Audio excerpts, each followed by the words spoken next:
இப்போ ஒரு audio play பண்ணுறேன், அதை கேளுங்க.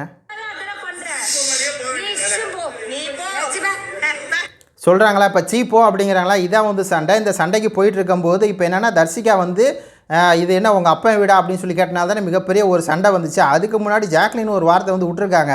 அந்த வார்த்தையை கேட்டு தான் தர்சிகா வந்து இவ்வளோ தூரம் டென்ஷன் ஆகிறாங்க. அப்போ இந்த சண்டை 2 பேரும் போட்டிருக்கும்போது இடையில வந்து ஒரு பைத்தியக்காரி மாதிரி உள்ள நுழைஞ்ச யார் தெரியுமா?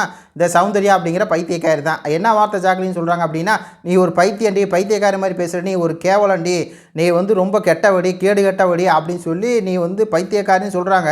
அப்படி பைத்தியக்காரின்னு ஜாக்லின் சொல்கிறதுக்காக தான் தர்சிகா என்ன சொல்கிறேன்னு தெரியாமல் அந்த கீட்டாப்பில் மூமெண்ட்டில் இது வந்து உங்கள் அப்பா வீடு இல்லை அப்படின்னு சொல்லி சொல்லிடுறாங்க, இது பிக் பாஸ் வீடுன்னு.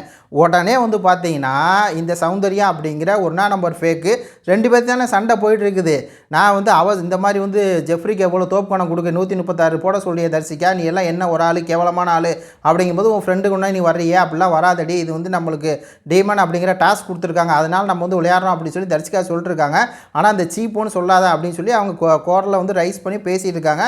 அந்த பக்கம் இருந்து ஜாக்லின் பேசிட்டாங்க. இடையில வந்து தான் வந்து இதாகணுமே, நான் வந்து எப்படியா அந்த சண்டையில் ஊட வரணுமே அப்படிங்கிறனால சௌந்தர்யா உள்ளே வந்து ஆன்னு கத்திக்கிட்டு கடுப்பு கிளப்பிகிட்டே இருக்குது. ஒரு கட்டத்துக்கு மேலே வந்து 2 பேர்த்துக்கு வார்த்தை முத்தி கேவலமாக இருக்க, அப்படி இருக்க, உன்னோட ட்ரூ கலர் வந்து வெளியே வந்துருச்சு, நீ டெவிலு அப்படி இப்படின்னு சொல்லி ஜாக்லின் இஷ்ட திட்டுறாங்க தர்சிகாவை. அதுக்கு தர்சிகா திருப்பி பதிலுக்கு வந்து கொடுத்துட்ருக்கா, நீ எப்படி ரொம்ப நல்லவளாக இருக்கணும்னா போய் ஏஞ்சலாக இருந்துக்கோ, இது வந்து டெவில் டாஸ்க் கொடுத்துருக்காங்க அதனால தான் பண்ணுறேன் அப்படிங்கிறாங்க.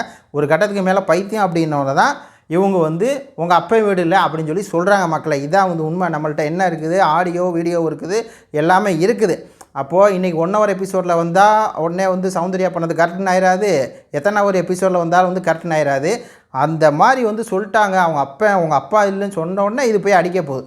அது அடிக்கணும்னா யார் அடிச்சிருக்கணும்? ஜாக்லின் அடிச்சிருக்கணும். ஏன்னா ஜாக்லினுக்கும் இதுக்கு தானே சண்டை. அப்போ சௌந்தர்யா என்ன பண்ணுதுன்னா வாண்டடாக போய் ஒரு கேவலமான ஒரு செயலை வந்து செஞ்சுருக்கு.